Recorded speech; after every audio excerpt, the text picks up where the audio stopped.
দেখছো আমার ছেলে বজরঙ্গবলীর পূজা দিচ্ছে।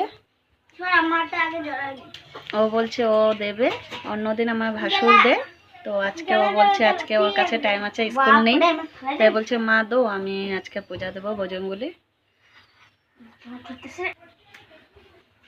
আমাদের ঠাকুর আসন দেখে না,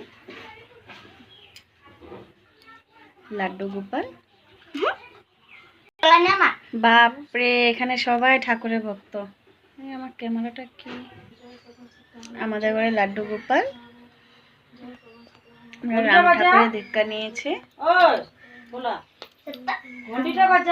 ভাতিজি সবাই মিলে পূজা দিচ্ছে। কি বলবো আর, ও দেবে বলছে। আমাদের ঘরে ঠাকুর আসন তোমরা দেখেছ,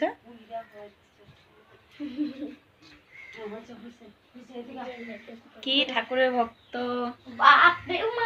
লক্ষ্মী ঠাকুর, গণেশ ঠাকুর, শিব ঠাকুর, আমাদের ঘরে ঠাকুর আসন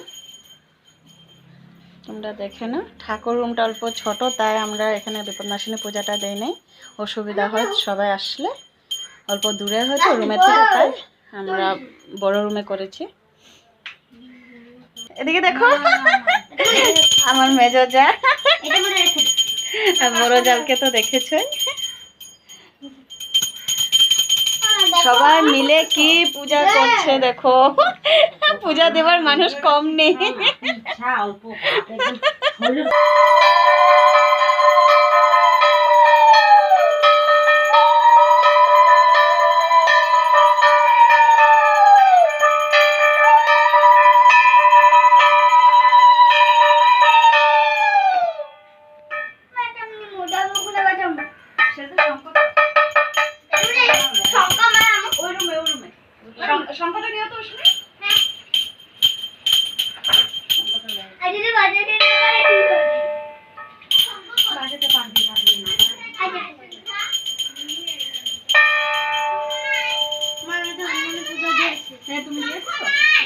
শঙ্করটা কই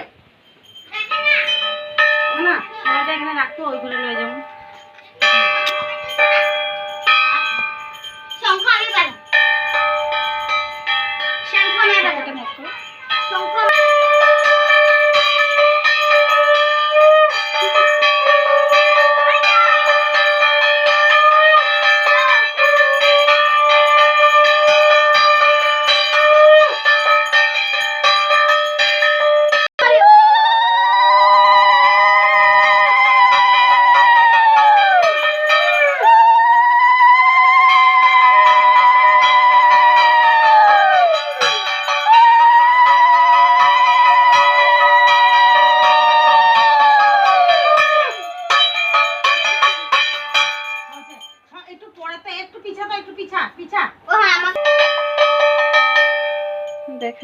দেখেছো পূজা সব রেডি, ঘট বসানো হয়ে গিয়েছে, এখন পাঁচালি পড়া হবে।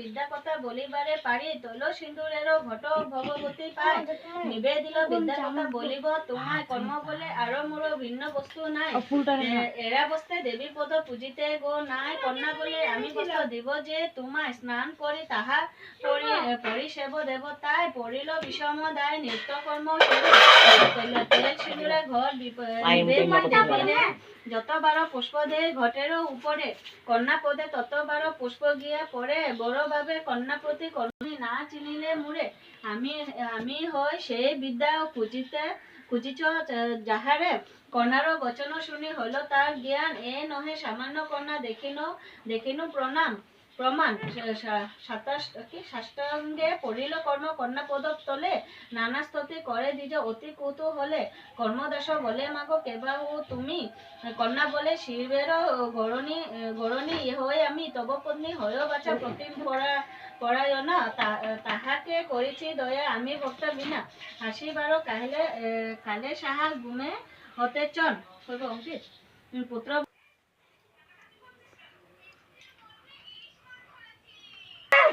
পায় না। পারো না, শেখো।